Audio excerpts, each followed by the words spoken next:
Vamos nós trabalhar, somos servos de Deus. Nosso mestre seguir no caminho dos céus e no seu bom conselho o vigor renovar, diligentes fazendo o que Cristo ordenar. Vamos nós trabalhar e os famintos fartar, para a fonte os sedentos depressa levar. Só na cruz do Senhor nossa glória será, pois Jesus salvação por seu sangue nos dá. Vamos nós trabalhar, aos perdidos dizer, que de Deus hoje mesmo o perdão podem ter. Quem buscar ao Senhor, redimido será, pois Jesus salvação para sempre nos dá. Vamos nós trabalhar, ajudados por Deus, que a coroa de glória nos dá lá nos céus. A mansão dos fiéis sempiterna será, pois Jesus salvação graciosa nos dá. Vamos nós trabalhar, vamos ficar em pé e cantar esse hino?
Antes que ele chegue, eu quero convidar vocês para o ensaio do nosso coral hoje às 3h.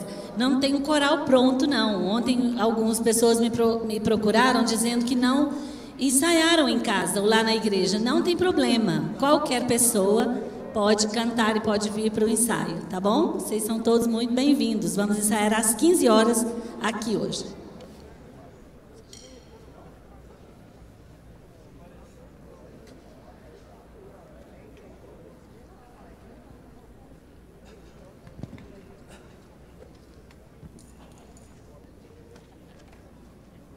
Irmãos, bom dia.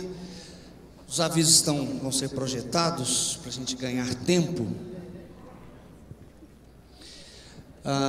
Então hoje às 14h, a primeira turma que pode visitar, que vai poder estar indo lá na nossa nova sede, Mato Grosso, Nordeste, Vale do Paraíba, inclusive Mato Grosso do Sul. Então, 14 horas, se você faz parte de uma dessas reuniões, dessas regiões, você pode estar com a gente lá. E a segunda turma, às 16h45, regiões do Pará, Vale do Tocantins, Estado do Tocantins e São Paulo. E sexta-feira, hoje, às 22 horas, depois de toda a programação, nós convidamos todos os membros do quadro ministerial da denominação para estarem também visitando a nova sede da denominação. Sábado, as demais regiões, depois à noite a gente avisa as outras regiões, Mariana, obrigado. Aí. Os seminários, às 15 horas, tem vaga para alguns seminários, alguns já estão fechados, mas tem vaga para alguns seminários ainda. Procure a nossa estande da manhã. Às 15 horas, começa aqui no bloco A da Unievangelho. A questão da carreata, beleza? Questão da carreata, hoje, então aqui, após os seminários, após as visitas, 16h30, aqui na Unievangelho. O pastor Luiz Carlos, que é um dos responsáveis pela carreata, pede para que todos os irmãos participem, venham com seus carros, quem está com carro, quem pode avisar para alguém da cidade para vir. É uma passeata, uma carreata para falar da nossa denominação. Foi feita uma divulgação muito grande na cidade, e ele pede então, a gente sabe disso, mas só lembrando, tem aquela distância de um carro para o outro, pisca-alerta ligado, pode buzinar, vai ter carros de som fazendo a propaganda da nossa convenção e da nossa denominação também. Então hoje, às 4h30, aqui na porta da Uni Evangélica. Mande e-mail aí, mande mensagens para sua família, para sua casa, coloque nas redes sociais, estão transmitindo todos os cultos aí nesse endereço aí. Você pode convidar as pessoas para assistirem a nossa convenção, da onde elas estiverem. Pastor, educadoras e missionários, atualize o seu cadastro de e-mail e telefone no estande da manhã. Então lá tem uma caixinha, tem um papelzinho, você coloca seus dados lá, faz uma atualização, principalmente de e-mail, que é uma necessidade que o DM tem para se comunicar com a gente. Nós temos esse evento da conferência de aconselhamento cristão que vai acontecer, aconselhamento bíblico, na Igreja Cristã Evangélica do Setor Oeste. Está o Mateus e o pastor Luiz, onde eles estão, fiquem de pé. Olha lá, irmãos. Procurem eles depois do evento, tem material lá no estande da manhã, e eles vão divulgar, falar mais para vocês. É uma conferência 18, 19 e 20 de agosto, às 19h30, na Igreja Cristã Evangélica do Setor Oeste, chamada Resolução de Conflitos. Então, pegue o folder, tem um folder lá no estande da manhã, e você pode participar, e procure os nossos irmãos depois para eles te darem mais informações. Amanhã, 13 horas, todos os presidentes de região, presidentes de regiões que estão aqui, levante a mão, por favor, presidente de regiões. Vocês têm uma reunião amanhã às 13 horas com o pastor Marcos, lá na sede da MEAN, tá bom? Anotem aí na sua agenda.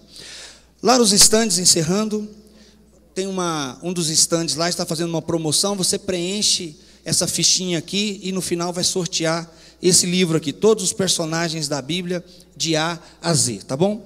Então os estandes estão lá, falta só um aviso que é do pastor, aviso, viu gente? O livro do Daniel, a mensagem, tem o estande lá também, ele vai te falar do projeto, dessa bênção que é o livro A Mensagem. E o pastor Wilson e a Rebeca estão lançando o livro Deixada para Trás, a história deles. Pastor Wilson Gonçalves de Souza, está sendo vendido lá no estande da manhã também.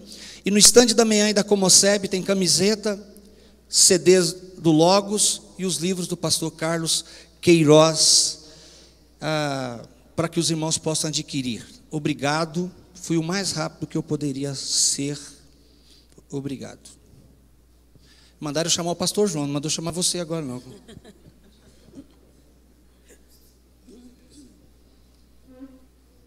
Não vou nem comentar, né? Fala dele. Vamos cantar de todas as tribos, povos e raças. Vamos ter agora um momento missionário. E essa música retrata muito bem esse espírito, esse propósito nosso. Logo após a palavra do pastor Carlos, o pastor Paulo César cantará novamente com a banda dele. Vamos ficar em pé de novo?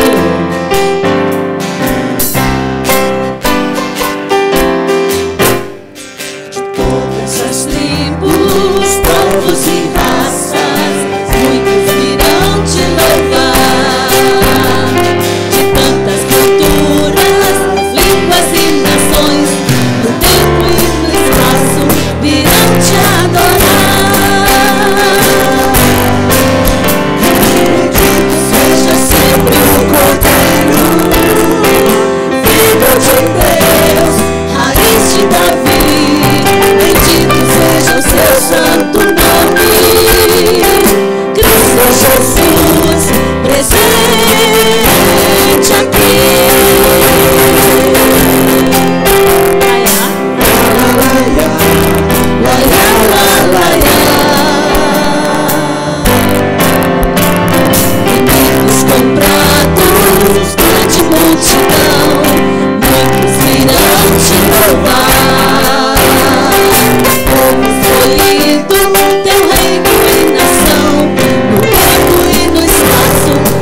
Bom dia de novo, irmãos.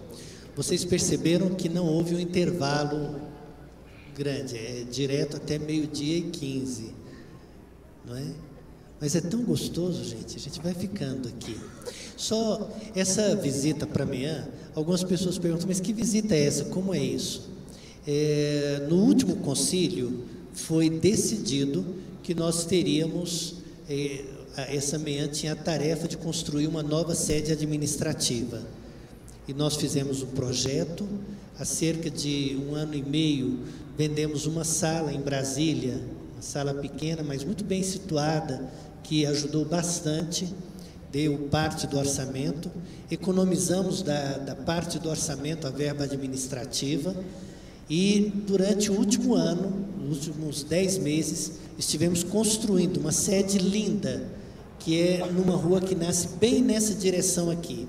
O pessoal que estiver no seminário pode descer por dentro do seminário, tem um portão, e aí dá para ver a sede. É o prédio mais bonito da cidade, todo de vidro, e vocês vão chegar, conhecer, visitar rapidamente, é coisa de 15, 20 minutinhos de visita para a gente orar, por isso nós dividimos em grupo, tá bom? Aí todo mundo está entendendo por que isso. Vamos orar pelo meu chefe agora e dar para ele a palavra. Vamos orar? Pai querido, mais uma vez, Senhor, agradecemos a maneira tão generosa como o Senhor tem olhado para nós, Pai. Obrigado, Senhor, pela vida do pastor Carlos Queiroz, pela sua presença aqui conosco e pela presença do Senhor conosco, nele e em nós, para a glória do teu nome, Pai. Que essa palavra encontre espaço, acolhida em nosso coração. Dá-nos, ó Deus, uma tal submissão espiritual, de modo que livremente recebamos um recado do Senhor para o nosso coração, Pai. Em nome do Senhor Jesus, oramos. Amém, Senhor.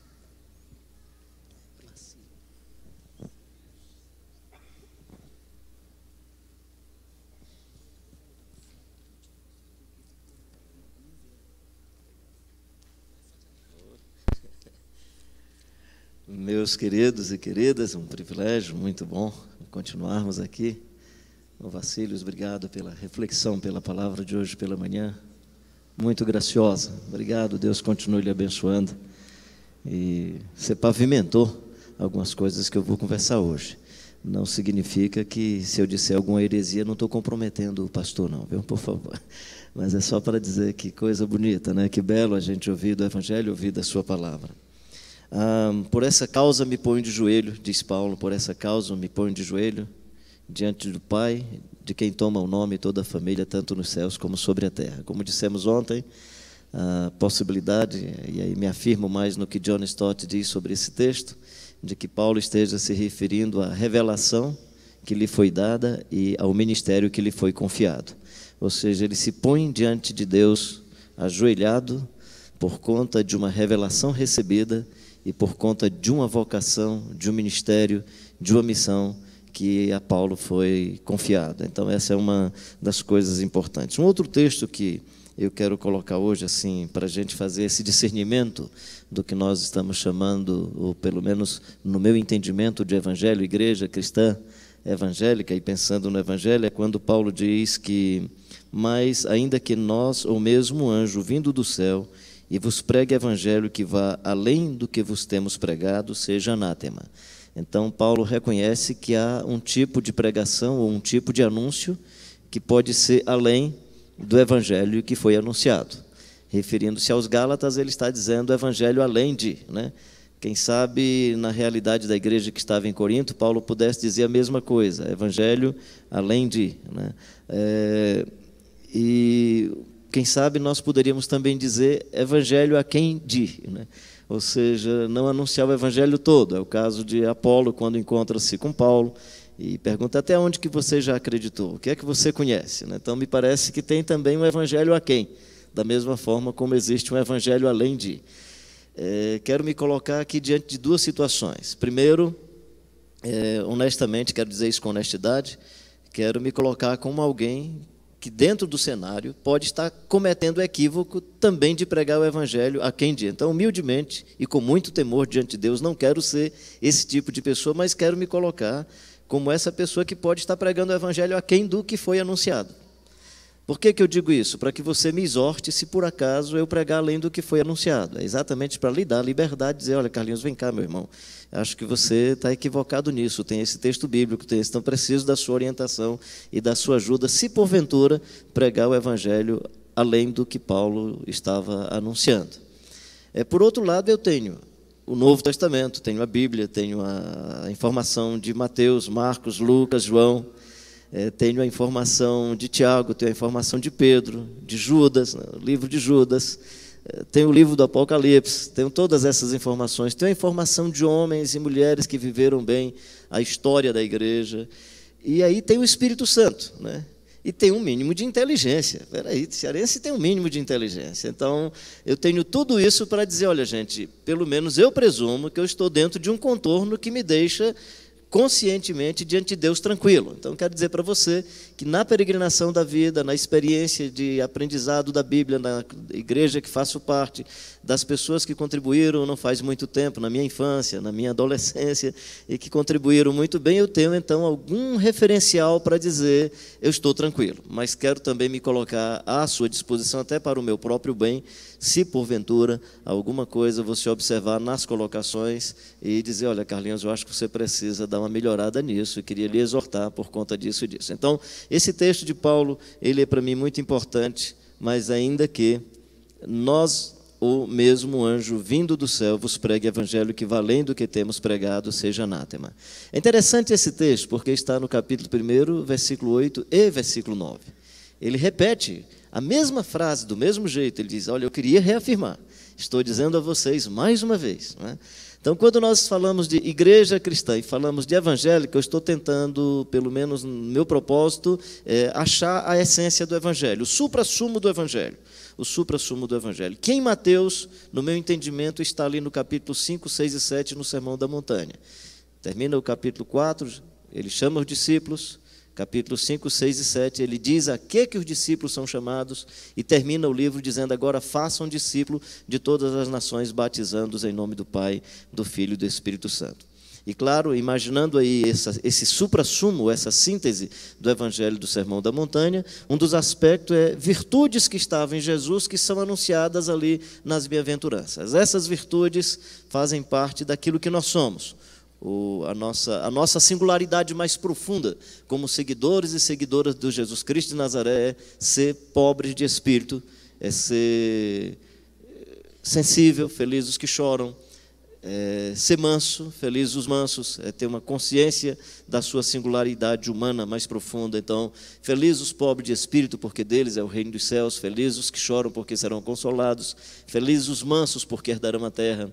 Felizes os que têm fome, sede de justiça, porque serão fartos. Felizes os misericordiosos, porque alcançarão misericórdia. Felizes os pacificadores, porque serão chamados filhos de Deus. Felizes os puros de coração, porque verão a Deus. Felizes os perseguidos por causa da justiça, porque deles é o reino dos céus. Felizes, felizes, felizes, felizes os homens e as mulheres que forem injuriados e mentindo disserem todo o mal contra eles e contra elas. Regozijai-vos, alegrai-vos, porque é grande o vosso galardão nos céus, porque assim perseguiram também os profetas que viveram antes de vós. E quando Jesus busca na figura do profeta o perfil para dizer, foram perseguidos antes de vós, tudo indica que Jesus está dizendo que se nós queremos na história buscar um perfil para sermos seus missionários, seus seguidores, seus anunciadores, é o profeta. É o profeta. Perseguiram também os profetas que viveram como vocês estão vivendo. Não é o sacerdote, não é o imperador. Tudo indica que o perfil é o perfil do profeta. E, aliás, profeta é uma coisa legal, né? Eu fico preocupado, não comigo, com as pessoas que me hospedam. Eu não estou dizendo que eu sou profeta, mas às vezes eu estou assim na mesa, a família me hospeda, estou na mesa da casa, e o pessoal fala assim, puxa, que privilégio hospedar um profeta. Eu digo, olha, se é que eu sou profeta, eu vou começar a orar por você. Porque a Bíblia diz que quem hospeda profeta recebe galardão de profeta. E galardão de profeta é chibatada e cadeia. Então, vou começar a orar pela sua família, porque você... Então, seguir a Jesus com a predisposição para a morte, se porventura ela se manifestar por causa do Evangelho. Ou seja, seguir a Jesus é um compromisso muito sério, muito profundo. Não significa que todos os seguidores do Jesus Cristo de Nazaré tiveram a sua vida precocemente destruída, foram assassinados precocemente, mas os seguidores do Jesus Cristo de Nazaré, dependendo do contexto, estão dispostos a levar a cadeirinha elétrica e dizendo, olha, cara, eu não abro, até já trouxe a cadeira elétrica no ombro, estou levando a cruz, já estou avisando a você que eu não abro desse negócio, né? Em Mateus, então, nós vamos encontrar esse suprassumo, ou seja, os seguidores e seguidoras de Jesus de Nazaré são marcados por essas virtudes que são as marcas de Jesus. Não, é difícil, né, falar em grego aqui diante de um catedrático, mas a ideia do Daryl Gardner, por exemplo, quando ele fala em Marte e martiria, vou falar isso mais adiante, a ideia é muito mais bíblico-teológica do que gramatical, dizendo que você só é testemunha de Jesus quando você primeiro se torna testemunha. Não depende do que você diz, depende do que você vive. Ou seja, as virtudes estão impregnadas em você, e como as virtudes estão impregnadas em você, naturalmente você anuncia o que acontece na sua relação com Jesus Cristo de Nazaré. Razão pela qual as pessoas nem sempre acreditam no que você diz, porque elas acreditam mais naquilo que você é.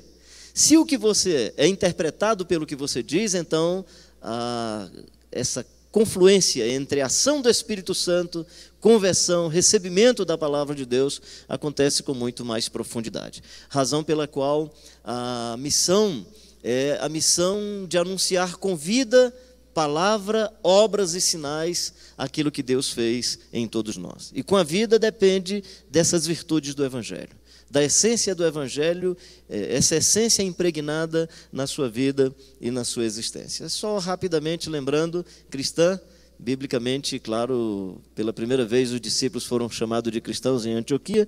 Falamos ontem sobre esse aspecto histórico, referido mais à igreja cristã evangélica mesmo. Aqui estou me referindo mesmo à instituição que tem um CNPJ, que tem um conjunto de comunidades que se reúnem em torno de uma instituição. Eu não tenho nenhuma dificuldade com sermos institucionais. A nossa pergunta deve ser sempre o quanto do evangelho está dentro da nossa instituição. Acho que essa é a questão.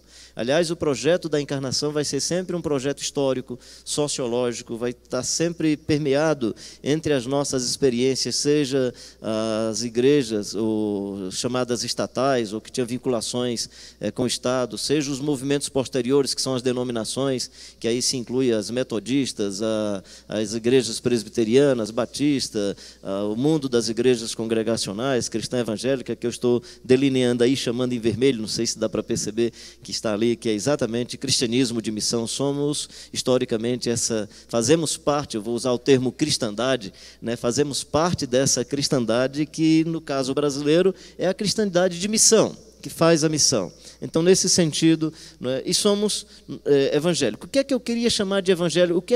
Onde é que está a diferença do evangelho? Né?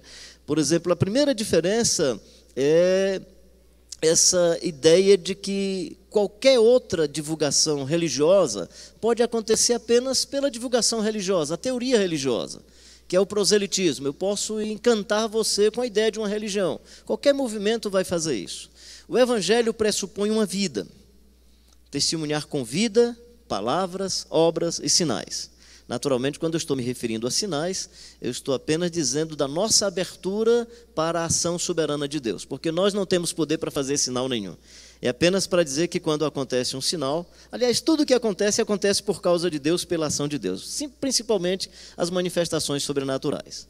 Digamos que aconteça aqui uma cura, aconteça alguma coisa extraordinária, se acontecer, tanto eu, e percebo pelo jeito de ser, pelo jeito das falas dos outros que estavam aqui, vamos ter plena consciência que o mais que nós fizemos foi atrapalhar. Deus é que fez as coisas. Jamais vamos tirar proveito disso. Jamais vamos tirar proveito disso. Então, essa ideia de que o Evangelho, ele reconhece essa soberania de Deus revelado no Jesus Cristo de Nazaré. Por isso que eu acredito que a nossa missão é necessária e por isso que eu acredito que ela... Por mais que eu entenda que há uma revelação geral, eu acredito que nós precisamos fazer missão por causa do Jesus Cristo de Nazaré. Ou seja, você não precisa acreditar no que eu vou dizer, né? mas acredito que a revelação mais plena e completa de Deus na história da humanidade chama-se Jesus Cristo de Nazaré. Como ele é a revelação mais plena e completa de Deus na história da humanidade, anunciar as boas novas a respeito de Deus é do Deus revelado no Jesus Cristo de Nazaré. Quem conheceu a salvação antes de Cristo foi salvo pela esperança do Cristo que haveria de vir. Quem conheceu a salvação nos dias de Cristo foi salvo pela salvação no Cristo que ali estava. E quem crê na salvação depois de Cristo é salvo pelo Cristo que veio, morreu e ressuscitou. Ou seja, não há salvação fora de Cristo. A história de, não, mas é porque antes você era salvo pela lei. Ninguém nunca foi salvo por lei. Ninguém nunca foi salvo por nada. Todos nós somos salvos por Cristo Jesus. Há um só Deus e um só mediador entre Deus e os homens, Jesus Cristo, homem.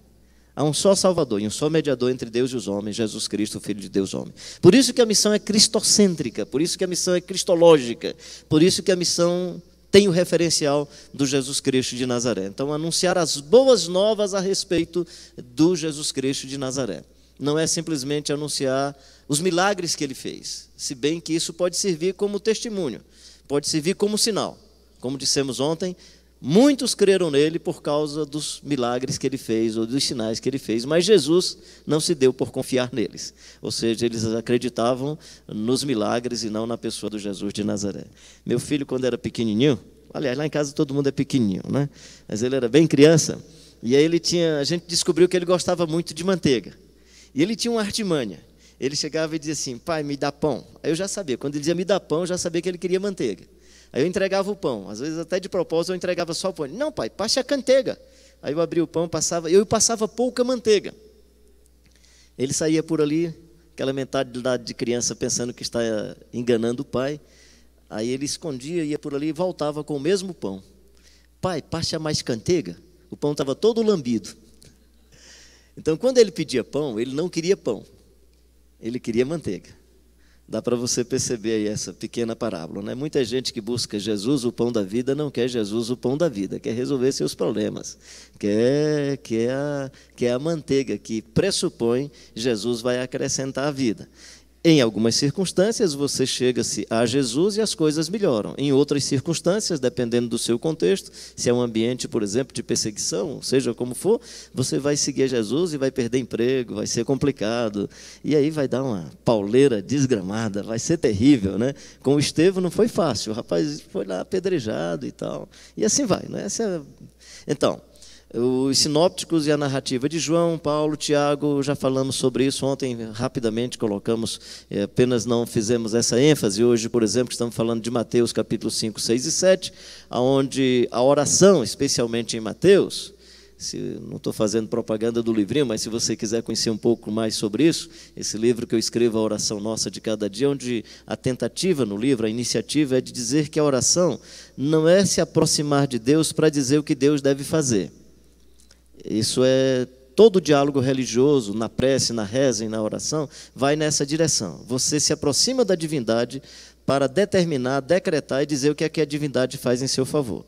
A partir do Jesus Cristo de Nazaré, a oração é um espaço de intimidade com Deus para perguntarmos a Deus como que nós devemos obedecê-lo.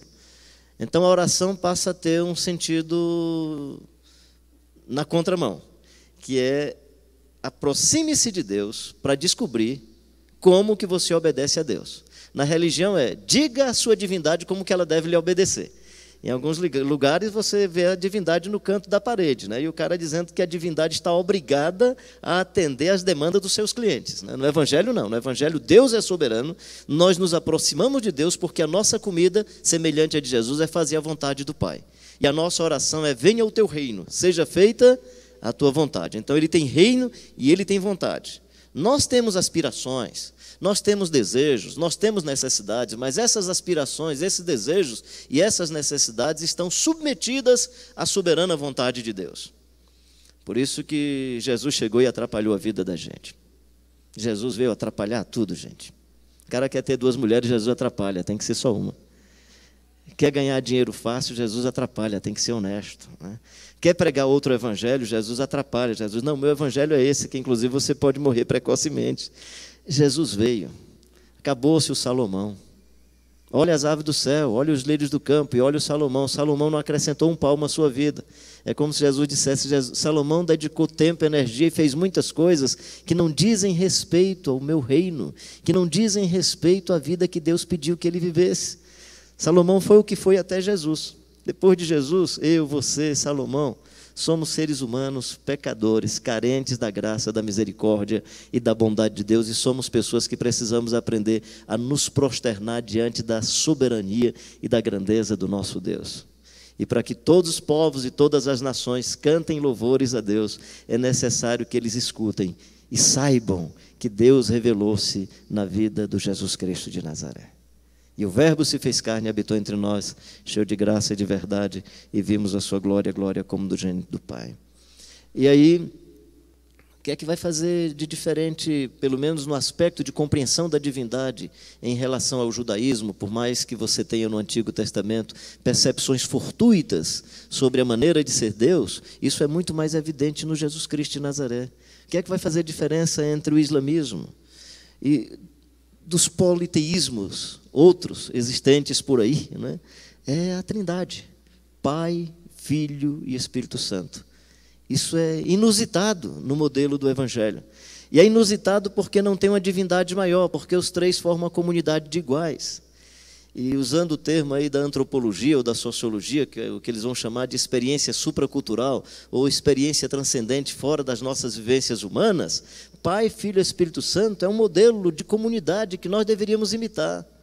Não tem ninguém maior do que o outro na comunidade. O lugar aqui estratégico, um pouco mais alto, é para chegar um cara assim mais pitoquinho, né, um pedaço de gente, poder falar e quem está lá no final poder enxergar. Não é para dizer que os que estão aqui em cima são melhores, são mais especiais. E é assim que a religião faz. A religião busca um design e uma arquitetura que sinaliza na comunicação arquitetônica que os que estão em cima são mais importantes do que estão do outro lado. Daí essa discussão do clero, do leigo, e fazendo essas diferenças, quando no Evangelho nós temos dons, ministérios, vocações, e todos nós somos um em Cristo Jesus, o nosso Senhor. Esse modelo que desemboca da experiência da Trindade, essa forma social de se viver, onde todos são iguais, e nós somos tão piramidais que ficamos discutindo o tempo todo quem é maior. Mas quem é maior? E nessa hora o maior é o Pai ou é o Filho? E quem é maior? E é o Espírito Santo? Não, eles são uma expressão daquilo que significa para nós como manter uma singularidade profunda, respeitando como unidade as coletividades presentes. Por isso que a multiforme sabedoria de Deus, segundo Paulo em Éfeso, é percebida na comunidade, na igreja. Ou seja, nós temos talentos, habilidades, e assim vamos percebendo a multiforme sabedoria de Deus. Então, nesse sentido, o Evangelho propõe um jeito de ser comunidade que nós não conhecemos em nenhum outro lugar. Eu, pelo menos, tenho procurado investigar e não encontro outro lugar que possamos perceber uma experiência de 2 ou 3 reunidos em nome de Jesus. Oração na primeira pessoa do plural, Pai nosso, Pão nosso, nossas ofensas. Linguagem na primeira pessoa do plural. A Trindade como comunidade. Isso precisa ser anunciado, gente. O mundo precisa conhecer essa experiência. O mundo precisa conhecer essa novidade extraordinária. Dessa experiência comunitária que vem e habita entre nós. E o Verbo se fez carne, habitou entre nós. Filipe, não tem me conhecido, eu sou o Pai está em mim, nós somos um, nós viemos em comunidade. Ele não ficou lá e eu vim. Eu vi uma vez um rapaz dizendo, você acha que Deus não foi injusto em matar o seu filho? Digo, não, era Deus que estava ali. Porque o sacrifício só é perfeito porque é um sacrifício divino. É Cordeiro de Deus. Senão seria um sacrifício imperfeito. Ele é substitutivo porque é humano, mas é perfeito porque é divino. É o Verbo que se fez carne, é Deus entre nós, é Deus presente entre nós, oferecendo a si mesmo, se colocando no lugar dos humanos, para que possamos ser resgatados. E aí nós temos uma expressão nunca conhecida, nem na monarquia, em nenhum modelo religioso, onde aquele que é e usando só o termo técnico, divindade, né? Não estou aqui, só o termo técnico, mas não chamando de Deus. só para entender do ponto de vista religioso. Ou seja, nesse modelo de sagrado e profano, de divindade humano, chega uma divindade que não suga dos seus súditos, que não explora, que não faz mercantilismo. Chega uma divindade que diz: eu vou derramar até a última gota de sangue por vocês. Eu vou dizer para vocês que é possível ser rei. Poderia existir uma monarquia onde o rei caminha de jegue e onde todas as pessoas podem tocá-lo. Precisa ser muito Deus, meus queridos e minhas queridas, para fazer uma entrada montado no jumentinho e ser reconhecido como Deus. Só o Jesus Cristo de Nazaré tem essa ideia inusitada. Claro que se ele fosse na carruagem, ele continuaria sendo Deus. O problema não é o Jesus de Nazaré, é como que as pessoas decodificam as imagens e as percepções. O design da carruagem possivelmente embotaria as pessoas. Não sei se você já viu, nessa peregrinação eu estava comentando com os meus amigos, né? Quando você caminha, você vai na estrada, você não sabe quem é doutor, quem é médico. Tem um juiz lá em Fortaleza que já foi uma vez peregrinar comigo, e era interessante, às vezes eu chegava assim num grupo de pessoas: esse bobão aí que está sentado aí, está cansado. Aí eu falava assim, né? Depois eu ia bagunçando com ele, né? Brincando com ele, e falava bobão, ninguém pensava que era um magistrado, né? Dessa vez nós tínhamos 3 médicos, né? Porque caminhando, você não sabe se o cara tem doutorado, você se iguala ao andarilho, né? Jesus, quando caminha, se iguala a qualquer um. Esse Deus que vem e habita entre nós e dá a chance a uma mulher que está com fluxo hemorrágico há mais de 12 anos, e na cultura judaica, aproximar-se de um sacerdote naquela situação contaminaria o sacerdote. Entrar no templo naquela situação seria complicado. E ela aproxima-se, toca na orla da vestimenta de Jesus e fica curada. Ela só pôde tocar na orla da vestimenta de Jesus porque Jesus é esse ser que caminha, que peregrina, né? Se ele tivesse a 60 km por hora, seria difícil para aquela senhora tocar na orla da vestimenta de Jesus, né? Esse Deus que vem, se torna gente, faz entrada triunfal montado num jegue, anda perto desses pecadores e pecadoras.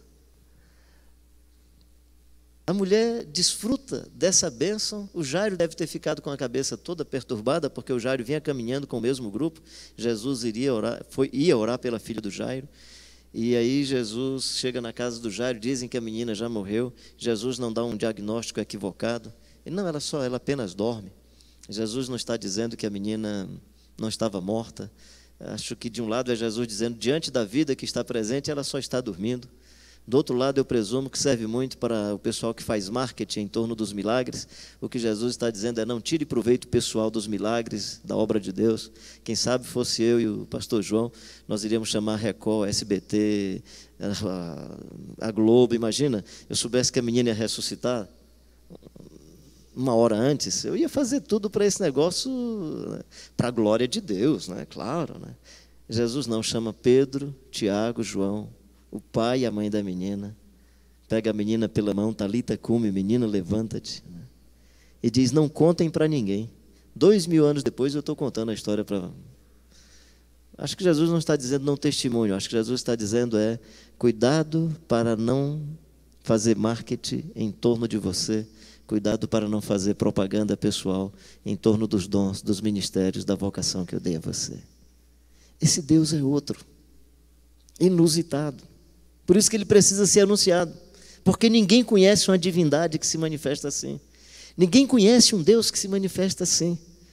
O meu compromisso com missão, o meu compromisso missiológico é para dizer a você o seguinte: eu não conheço na história da humanidade um outro jeito de ser expressão, mesmo que reduzindo a religião, de ser expressão religiosa com esse arquétipo, com essa matriz.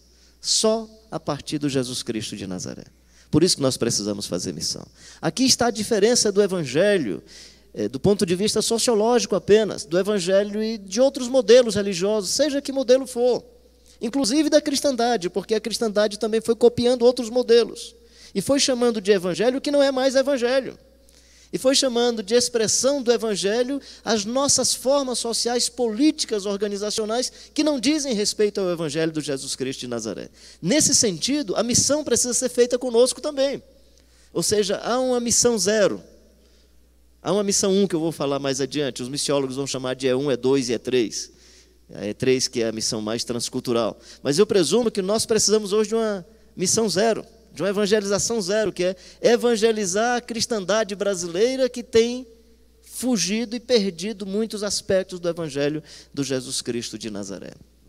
Então esse modelo de um Deus que se faz gente, de um Deus que habita entre nós, que vem entre nós, que vive entre nós, que mostra o seu amor, a sua graça, a sua bondade. Imagina só, meus queridos, olha que coisa mais extraordinária. Deixa eu pegar aqui um pouquinho dessa água e fazer aqui uma coisa sobre o Jesus de Nazaré. Olha que coisa interessante do Jesus de Nazaré com os seus discípulos.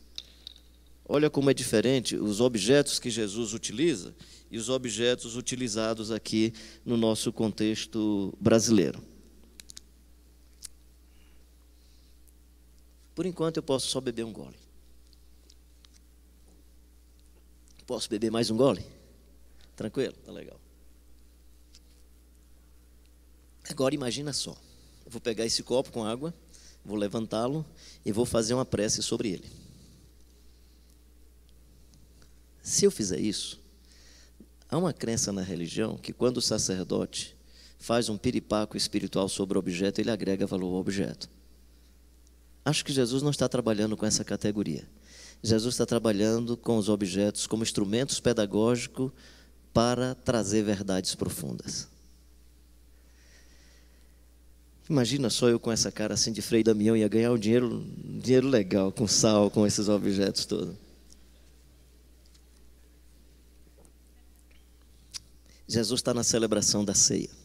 Aliás, da Páscoa, né? Da Páscoa, que aí, historicamente, a cristandade cooptou a experiência posterior e fez também uma outra manifestação que eu acho que tem que ser respeitada culturalmente do ponto de vista religioso. Mas Jesus está ali naquela celebração. Ele sabe que Judas o vendeu por 30 moedas. Acho que Jesus não ficou chateado por ter sido vendido. Jesus ficou chateado com o preço. Só 30, cara, não dá para dar um pouquinho mais, não. Eu gosto de pegar o meu pão e molhar o meu pão assim no meu café, né? Aí quando eu faço isso lá em casa, aí eu acabo o meu café, eu pego um pedaço de pão e molho no café da minha esposa, a Dinha. Pego assim e molho dos meus filhos, porque eu tenho intimidade com eles. Molhar o pão no vinho do outro era uma prática judaica de quem tem muita amizade. Ruth, capítulo 2, pode observar que o Boaz manda um recado a Ruth. Digo a Ruth que amanhã de manhã ela pode vir para a celebração, uma espécie de primeiro café da manhã. Ela pode vir para o primeiro café da manhã, para a primeira refeição, e ela poderá molhar o seu pão no meu vinho. O que o Boaz está dizendo é: digo a Ruth para não se sentir estrangeira, ela é de casa. Então imagina um Deus que se faz gente, que se faz humano, sabe que foi vendido, sabe que foi negociado. O Judas se aproxima, e claro que o narrador percebe como denúncia.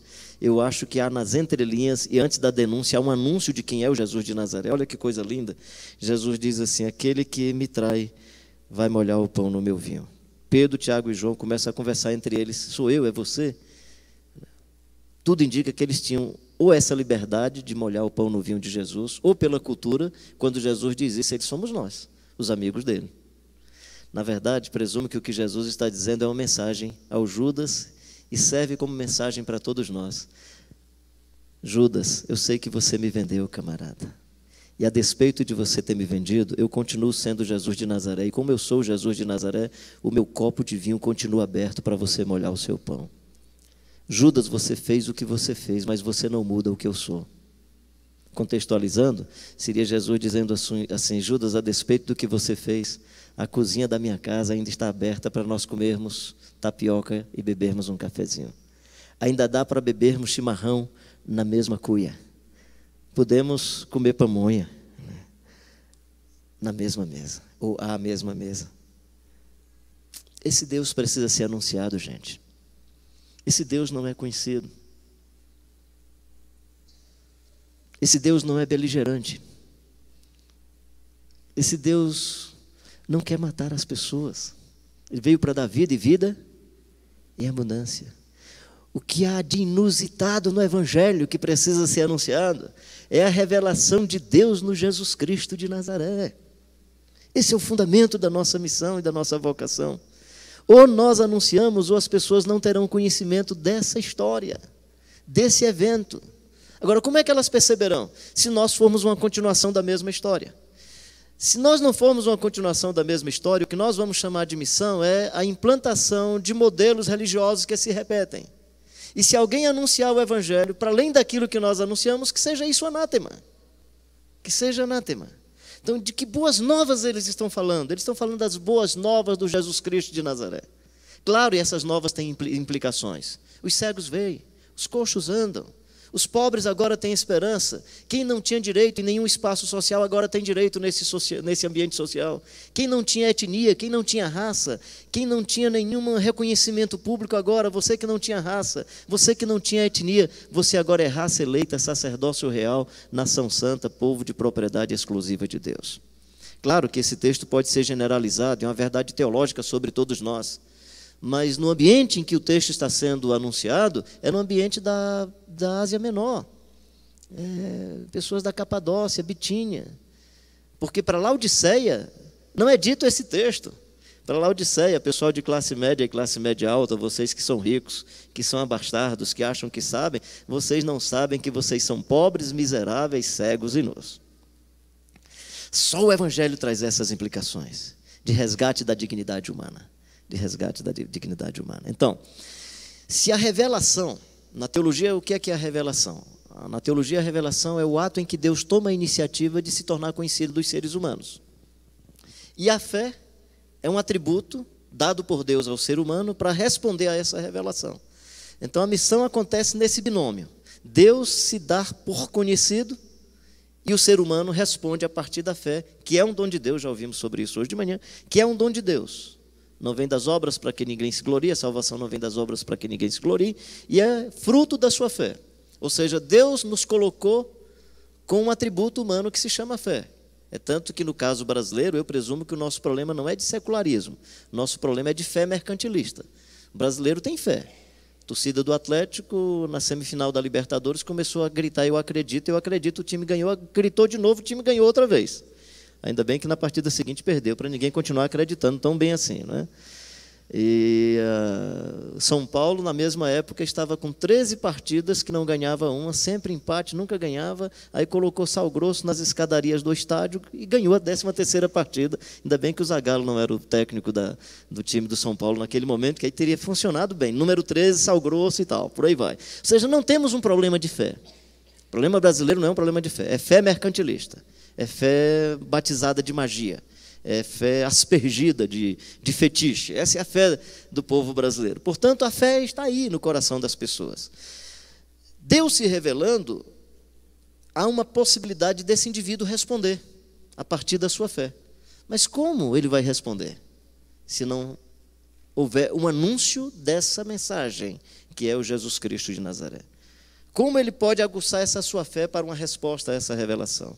Então, a missão acontece nesse binômio, revelação e fé. Razão porque igreja cristã evangélica é missionária. A missionária vem disso, né? A revelação e a fé. E aí o que é que nós precisamos anunciar? O Deus que humildemente ama. Gosto dessa frase. Eu ouvi pela primeira vez essa frase do Paul Fresto. Parece-me que não é uma frase dele mesmo. Ele estava citando alguém, não lembro quem, mas coloco aí, por isso que eu coloco entre aspas, o Deus que humildemente ama. Que lindo, gente. Anunciar ao mundo o Deus que humildemente ama. Aquele que, sendo a expressão mais profunda de Deus, pega uma bacia, põe água na bacia, uma toalha, e vai fazer terapia nos pés dos discípulos. Você não sabe quanto é gostoso, depois de 34 quilômetros de peregrinação, 42, chegar assim numa casa, né? E a pessoa oferecer uma bacia com água para você colocar os pés. Às vezes mais gostoso do que saciar a sede que está no seu paladar. E nas vezes que eu experimentei isso, pela primeira vez eu experimentei com um senhor da Assembleia de Deus, lá no interior do Rio Grande do Norte. Cheguei na casa desse senhor, eu ia com um primo meu, Altevi Queiroz, e aí nós paramos nessa casa, começamos a conversar, aí ele trouxe água para beber, trouxe uma bacia, pediu para a gente colocar os pés na bacia. Foi um momento assim, precioso. Aí ele disse assim: eu aprendi isso com um pastor, no lugar chamado Apanha-Peixe, em Caraúbas, no Rio Grande do Norte. Eu vinha com a minha bicicleta, o pneu da bicicleta furou, e aí quando o pneu da bicicleta deu problema, eu fui atrás de uma casa para pedir algum socorro. Esse senhor veio me oferecer água e trouxe uma bacia para eu lavar minhas mãos e os pés. Ao ter vindo do meu lado, assim, já com os olhos marejando em lágrimas, bateu no meu braço: cara, foi meu pai, quer ver? E aí o senhor disse: eu não sei se esse homem ainda está vivo, o nome dele era Pedro Queiroz. Aí o Altevi falou: meu pai já faleceu, o senhor está falando do meu pai. Foi um momento assim inusitado. Eu aprendi essa coisa de refrigério da água, refrigério da sombra e refrigério da palavra. Então presumo que quando Jesus estava ali lavando os pés dos discípulos, era muito mais do que simplesmente uma higiene do chulé dos pés dos garotos. Era muito mais um refrigério de alma, refrigério acolhedor. Era dando aos discípulos uma ambiência onde eles pudessem se sentir gente. Isso é evangelho. Espaço de acolhimento. Não há uma distância entre a divindade e o devoto. Ele habitará em vós, estará presente convosco, Ele vos guiará, Ele vos ensinará sobre tudo, Ele vos ensinará sobre tudo. Então é toda a graça de Deus e todo o amor de Deus. Deus é o Deus da graça. E quando Ele salva você, Ele lhe batiza de graça. Sabe o que é que isso significa? Você se torna uma pessoa graciosa. Você se torna uma pessoa cheia de graça. E aí você se relaciona com a esposa pela graça e não pela troca. Você se relaciona com os filhos pela graça e não pela troca. E você evangeliza por causa da graça, não por causa do resultado. E você faz obra social não porque o indivíduo vai se converter, por causa da graça. É graça, graça, graça e puramente graça. Somente graça. Quando você oferta é porque você se tornou gracioso. Quando você entrega os seus bens é porque você se tornou gracioso. Não é porque você está fazendo mercantilismo com Deus, não. Toda percepção mercantilista está no arquétipo religioso. No Evangelho, não. O Evangelho é graça. Nós adoramos a Deus porque Deus é digno de louvor e de adoração, não é verdade? Já ouvimos muito sobre isso aqui hoje. Nós adoramos a Deus, nós louvamos a Deus porque Ele é digno de louvor e adoração. Eu tenho participado de alguns momentos assim, chamado de adoração ou de louvor, que eu fico imaginando que na mente da pessoa que está praticando a liturgia da adoração, parece que Deus estava em crise emocional. E aí Deus escuta um bocado de coisa para no final Deus dizer: meu filho, eu estava tão triste quando você chegou, mas depois de ouvir as suas frases eu melhorei tanto, agora minha autoestima melhorou, que você disse tantas frases bonitas comigo. Deus não está em crise, nós adoramos porque nós é que somos abençoados quando adoramos. Se nós adorarmos, Deus vai continuar sendo Deus. Se não adorarmos, Deus vai continuar sendo Deus, digno de glória, de honra e de adoração.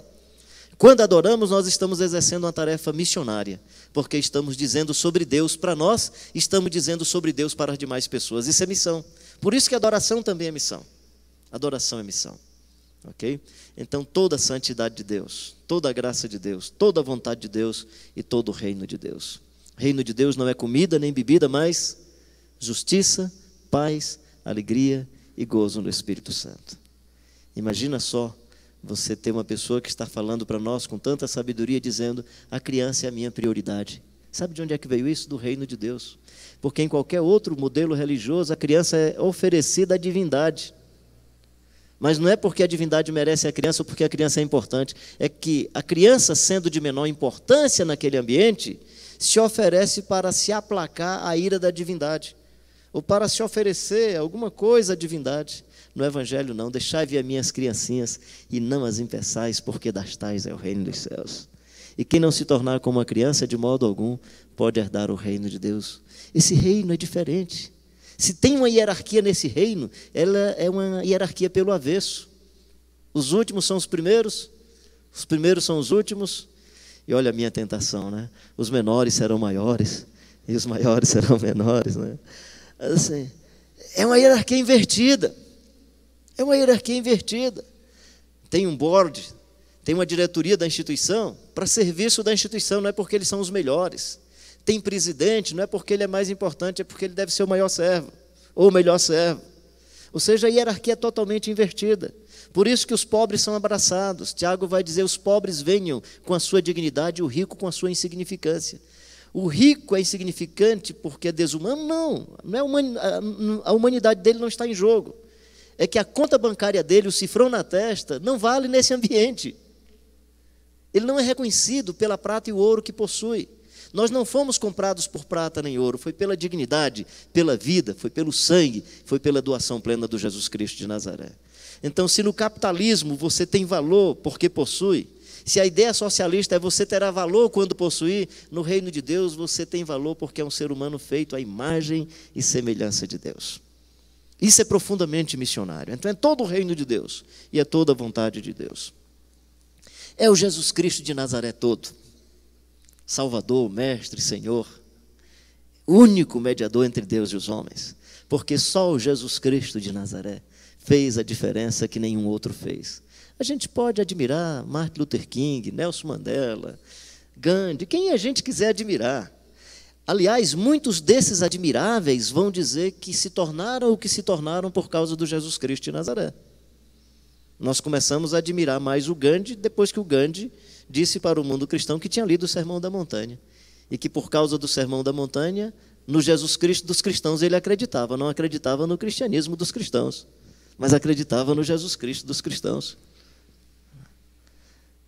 Nós podemos admirar esses personagens, mas eles não são salvadores. Resolveram problemas sociais e políticos do seu tempo. Jesus Cristo é Salvador, é Mestre, é Senhor. E estavam as multidões maravilhadas da sua doutrina, porque ele ensinava como quem tem autoridade e não como os escribas e os fariseus. Quem é este que até o mar e o vento lhe obedecem? Quem é este, né? O Jesus Cristo de Nazaré, que assume a contradição das vivências humanas, que aceita a ambiguidade do projeto encarnacional e vem para o nosso contexto e vem para a nossa história, que se vulnerabiliza ao nosso jeito de ser, precisa ser conhecido de todos os povos e de todas as nações, porque esse Deus que humildemente se fez gente, como diz Paulo, tende em vós o mesmo sentimento que houve também em Cristo Jesus, pois sendo em forma de Deus, não teve por usurpação o ser igual a Deus, antes a si mesmo esvaziou-se, humilhou-se, assumindo a forma de servo, fez-se em figura humana, foi obediente até a morte, morte de cruz, pelo que Deus o exaltou. Ele deu o nome que está acima de todo nome, para que ao nome de Jesus se dobre todo o joelho, nos céus, na terra e debaixo da terra. Vamos juntos? E toda língua confesse que Jesus Cristo é o Senhor, para a glória de Deus Pai. Essa é a missão. É a missão. A nossa inspiração é viver e andar como Ele andou. O Espírito Santo todo, todos os dons, todos os ministérios. E por favor, quando eu estou falando de dons, a minha vertente pentecostal não tem nenhuma predisposição para animá-los a algumas manifestações do mundo pentecostal. Aliás, quando eu estou falando de dons e ministérios, de novo, graça e amor precisam ser os referenciais de qualquer espiritualidade nesse contexto. Ou seja, toda nossa deficiência espiritual será sempre uma deficiência na nossa capacidade de amar. E toda nossa virtude espiritual será marcada pela nossa capacidade de amar. Digamos que existisse um espirituômetro de escala de 1 a 100. Se nós pudéssemos criar um espirituômetro, escala de 1 a 100, creio que o referencial para medir o espirituômetro, a nossa espiritualidade, o referencial que teria nesse aparelho chamado espirituômetro, seria amor. Amor. Então, dons e ministérios marcados, tatuados em vidas cheias do amor e da graça de Deus. Toda oração no Espírito Santo, como diz Judas, versículo 20, orando no Espírito, edificando-vos na vossa fé santíssima, orando no Espírito Santo. Não sabemos orar como convém, mas o Espírito Santo intercede por nós sobremaneira, com gemidos inexprimíveis. Se nós orássemos com esse poder e com essa graça do Espírito Santo, quem sabe nós entenderíamos melhor o que significa orar sem cessar. Religiosamente você ora 10 minutos, você ora uma semana. Religiosamente você ora um tempo, deixa de orar.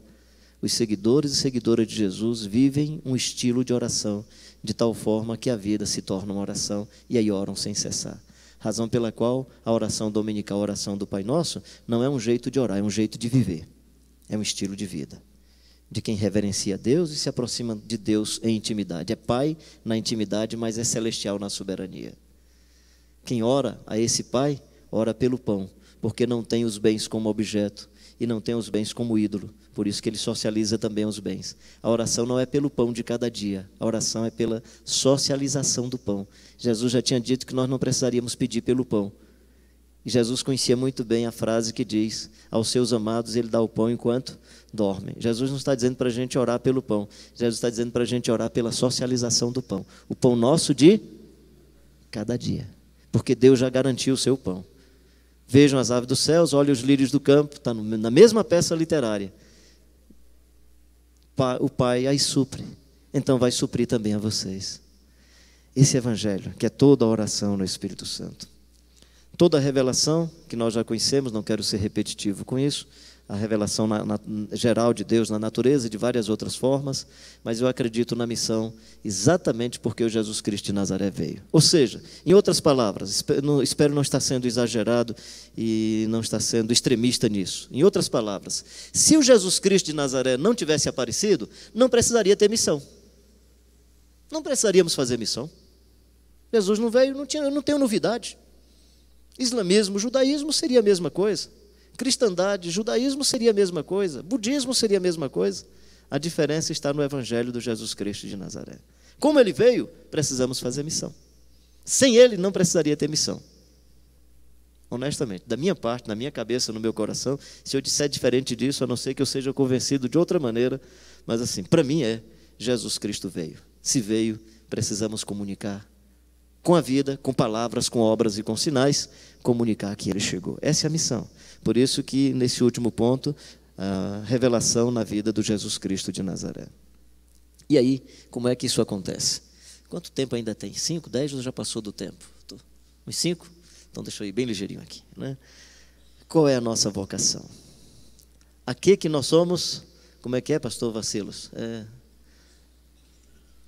Inclinação, né? Se acolhemos Jesus, está perdido. Você está perdido, meu amigo. Você está inclinado a viver como ele viveu e andar como ele andou. E se a gente pensar em caminhos geopolíticos de Jesus, você tem que tomar decisões na vida. Entre a manjedoura e o palácio, ele preferiu a manjedoura. Entre o jegue e a carruagem, ele preferiu o jegue. Entre o Getsemane e o conforto, ele preferiu o Getsemane. Entre o Calvário e a comodidade da nossa existência, o conforto da vida, ele preferiu a cruz. Você ainda quer seguir Jesus? Se você o acolheu, aí não tem jeito. Agora você está inclinado a. Inclinado a. Aí Paulo diz, usando o verbo no passado, todos nós fomos predestinados. Se você tem dificuldade com essa palavra, põe pré-desenhado, tá bom? Todos nós fomos predestinados, pré-desenhados, pré-programados para um projeto macro. Qual é o projeto macro da vida? Ser semelhante a Jesus. Não quero entrar nesse aspecto teológico de predestinação ou não, porque na minha percepção nós temos predestinação de macro projeto. Por exemplo, o macro projeto da salvação em Jesus Cristo está estabelecido. O macro projeto que nós somos, que tem um projeto final para a minha vida, que é ser semelhante a Jesus, está estabelecido. Fomos pré-desenhados para isso. Você nasceu humano, qual é o seu pré-desenho? Ser semelhante a Jesus. Fora disso, você está condenado. E o inferno começa aí. O inferno começa nessa condenação de não ser semelhante a Jesus. Ou seja, anunciar o evangelho para que a pessoa reconheça que Jesus Cristo é o Senhor, mas para que ele seja a gente. Ele, o indivíduo, claro. Para que a pessoa também possa se redescobrir e ser salvo da sua desumanidade. Por isso que tem um anúncio, porque todos nós fomos pré-desenhados para esse projeto, mas não significa que todos nós chegamos nesse projeto. Essa é a razão do anúncio. Há um projeto de Deus para o ser humano. É voltar à imagem e semelhança de Deus. Esse é o projeto pleno, mais completo. E eu só vou conseguir isso através do Jesus Cristo de Nazaré. Então fomos pré-desenhados a esse projeto. Nós fomos, ou somos, aí o verbo está no presente, transformados de glória em glória pelo poder do Espírito Santo, até Cristo ser formado em nós. E aí João vai dizer que como Ele é, nós seremos, e como Ele é, nós veremos. Somos plenificados. Que não acredito que isso aconteça em nossa existência atual. Ou seja, os verbos estão em tempos diferentes, passado, presente e futuro, mas a realidade é a mesma. Qual é a realidade? Todos nós temos uma vocação. Estamos inclinados, estamos curvados, estamos dobrados a viver conforme viveu Jesus Cristo de Nazaré. A andar como Ele andou, a viver como Ele viveu. Não significa que vamos conseguir isso plenamente. Eu, pelo menos, não consigo. Se você conseguir, legal, vou ficar muito feliz com isso. Eu não tenho conseguido, porque o projeto Viver como Jesus viveu é sempre um desafio. Agora, posso garantir uma coisa, e digo isso sem arrogância. Não consigo viver como Jesus viveu, mas eu sou melhor do que um tempo atrás. E cada dia, se eu resolvo seguir ao Jesus Cristo de Nazaré, eu percebo que eu melhoro um bocado. Ainda estou muito ruim, mas dá uma melhorada legal, seguindo Jesus de Nazaré. Até Cristo ser formado em vós. Revelar seu Filho em mim, vai dizer Paulo. Nossa missão é ser discípulo de Jesus. Nossa missão é fazer discípulos. Nossa missão é viver numa comunidade de seguidores e seguidoras de Jesus Cristo. E a nossa missão é ser testemunhas do reino de Deus.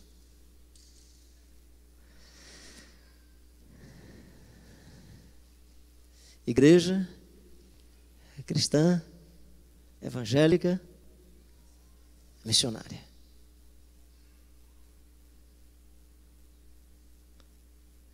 Que essa missão aconteça em você. Que você abra a alma e o coração para que o Espírito Santo, pelo seu poder e pela sua graça, tenha pleno acesso à sua vida para ir transformando cada um de nós de glória em glória até a imagem do Jesus Cristo de Nazaré. Eu lhe garanto uma coisa. Se você é marido, tenho certeza que sua esposa vai ficar encantada com você. Você será muito mais humano. Sua sensualidade será muito mais picante. Será muito mais sagrada, pura, bondosa e cheia de vida. Se você é filho, você vai ser um filho encantador para os seus pais. Se você é mãe, tenho certeza, você vai ser uma mãe muito encantadora. E aí vai acontecer conosco o que aconteceu com os seguidores e seguidoras do Jesus de Nazaré. Eles estavam tão fascinados por Jesus, que se eles fossem dispersos, seja lá por que razão fosse, Jesus estava tão impregnado na vida deles, que a missão acontecia enquanto andavam. O indo e fazendo discípulo enquanto você é médico, não tem jeito, você é a priori seguidor de Jesus. Você é engenheiro, a priori você é seguidor de Jesus. Ou seja, no trabalho, em casa, em peregrinação, em dispersão, em qualquer tarefa, você estará vivendo a missão, porque a missão de anunciar Jesus está impregnada na vida, nos poros. Você respira e transpira Jesus. Você está fascinado e fascinada pela vida do Jesus. E não há como você não fascinar outros com coisas que fascinam você, que encantam você. Não há como, não há como. Ser testemunha do reino de Deus.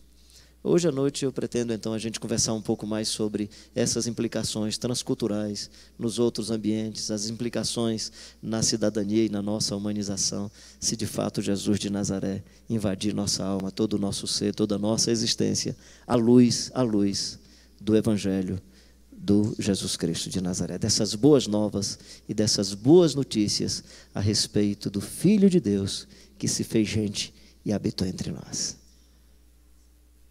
Abra seu coração e permita que Ele tenha pleno acesso à sua vida. Daqui a pouco nós vamos almoçar. Daqui a pouco nós vamos almoçar. O judeu bebia vinho, comia pão todo dia. Todas as vezes que vocês forem beber o vinho, todas as vezes que vocês forem comer o pão, lembrem-se que eu morri, que eu ressuscitei, que eu sou Senhor sobre todas as coisas. Todas as vezes que colocar um prato sobre a mesa, lembre que eu morri, que ressuscitei. Lembrem no mínimo 3 vezes, que você vai comer no mínimo 3 vezes. Você vai comer 2 vezes, 4 vezes. Toda vida que pegar o alimento, qualquer coisa que alimenta o seu corpo, lembre que Jesus Cristo, o Filho de Deus, veio para alimentar toda a sua vida e toda a sua existência. Se fascine com Ele, de tal forma que o café da manhã você o perceba. O almoço você o percebe. Quando caminha você o percebe. Quando abre a Bíblia você o percebe. Quando dorme, você sonha com Ele. Você o percebe. E quando se aproxima de amigos e amigas, não tem jeito, o outro vai ser transformado pela sua presença. Que Deus nos abençoe, que Ele nos guarde.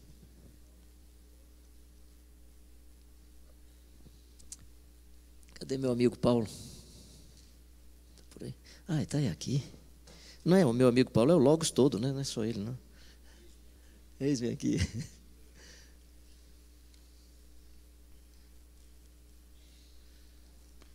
O pessoal disse que eu sou parecido com esse cara. Eu não sabia que eu era bonito assim, não, gente. Eu fiquei todo satisfeito. Pô, cara.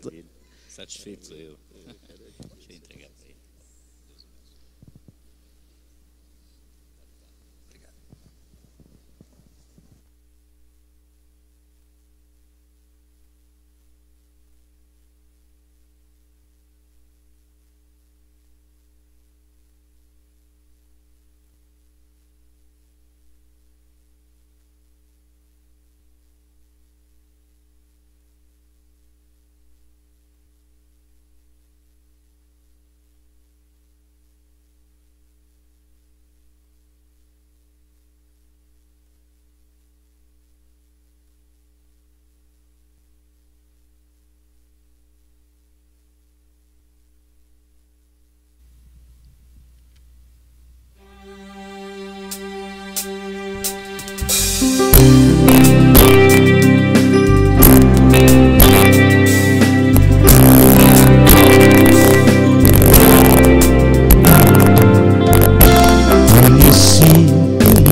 Essa verdade está impregnada em nossa alma.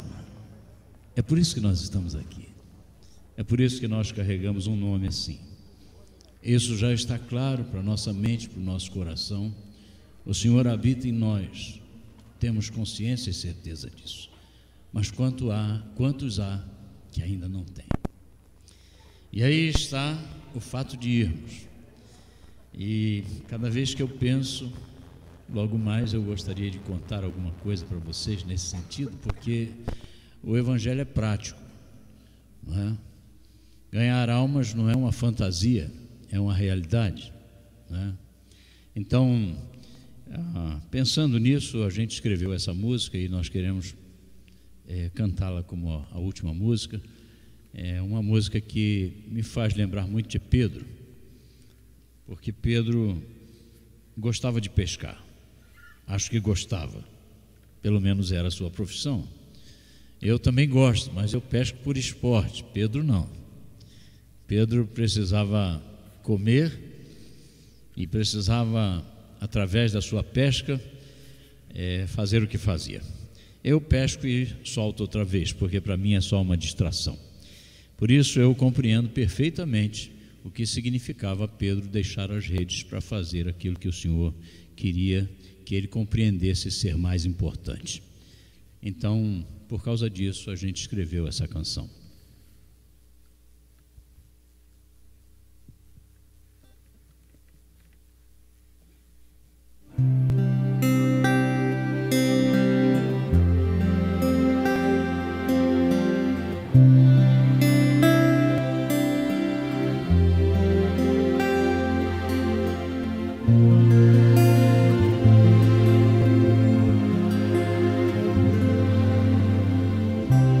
Quando o Senhor Jesus chamou meu coração, não fez um convite descuidado ou impensado, não quis apenas ser gentil ou educado, mas deixou claro que havia algo importante a ser feito.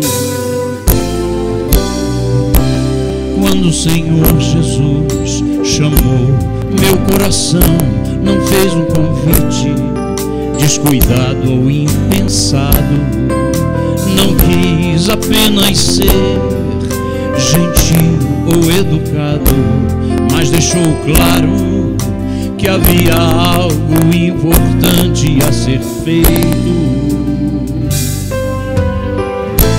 Mas para que esse algo eu conhecesse, era preciso andar junto com Ele, e necessário pensar os seus pensamentos e amar pessoas com o seu amor, e conhecer também de perto a dor e os vales mais profundos. Provar aos poucos uma solidão e o desamparo desse mundo, e aprendendo assim a depender a cada dia mais de suas mãos. Quando Ele me chamou, não fez promessas humanamente convincentes, nada que me enchesse os olhos, apenas disse que me faria um pescador, mas pescador de peixes eu sou. E na verdade há muitos outros como eu, nós pescamos coisas distintas,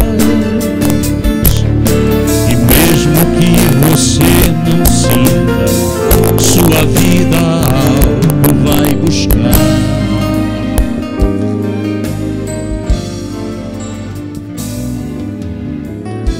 Mas para que esse algo eu conhecesse, era preciso andar junto com Ele, e necessário pensar os seus pensamentos e amar pessoas com o seu amor, e conhecer também de perto a dor e os vales mais profundos. Provar aos poucos uma solidão e o desamparo desse mundo, e aprendendo assim a depender a cada dia mais de suas mãos. Quando Ele me chamou, não fez promessas humanamente convincentes, nada que me enchesse os olhos, apenas disse que me faria um pescador, mas pescador de peixes eu sou. E na verdade há muitos outros como eu, nós pescamos coisas distintas, mas mesmo que você não sinta, sua vida algo vai buscar. Quem sabe um dia desses você vai sentir também. Quem sabe um dia desses você vai pensar também. Quem sabe um dia desses você vai ouvir a mesma voz. Quem sabe o dia o fará mudar de atitude, vida, rumo e de propósito. Quem sabe um dia desses você vai sentir também. Quem sabe um dia desses você vai pensar também. Quem sabe um dia desses você vai ouvir a mesma voz. Quem sabe o dia o fará mudar. Quem sabe o dia o fará mudar de atitude, vida, rumo e de propósito.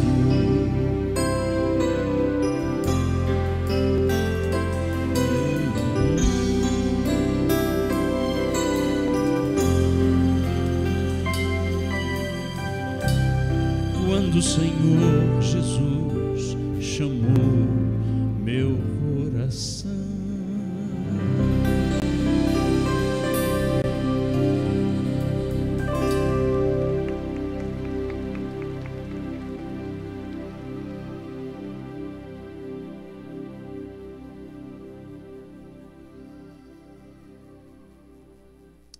quero convidar os irmãos a se colocarem em pé, nós já estamos encerrando. Me chegou um pedido de oração para que a gente ore pela família da educadora que partiu, né, no dia 25, a irmã Maria Rodrigues Lopes, a Cidinha, faleceu dia 25, ela teve um tempo enferma e ela está com o Senhor. E a gente precisa orar pela família dela. Eu queria que nesse momento nós orássemos pela família. Também já vamos orar pela nossa alimentação. Às 14 horas a gente retorna aqui, ok? Vamos orar? Senhor, nós queremos te agradecer por esse tempo, essa manhã aqui na presença do Senhor, te louvando, te exaltando, refletindo na tua palavra, essa palavra tão santa que nos ensina. Obrigado, Deus, por cada participação.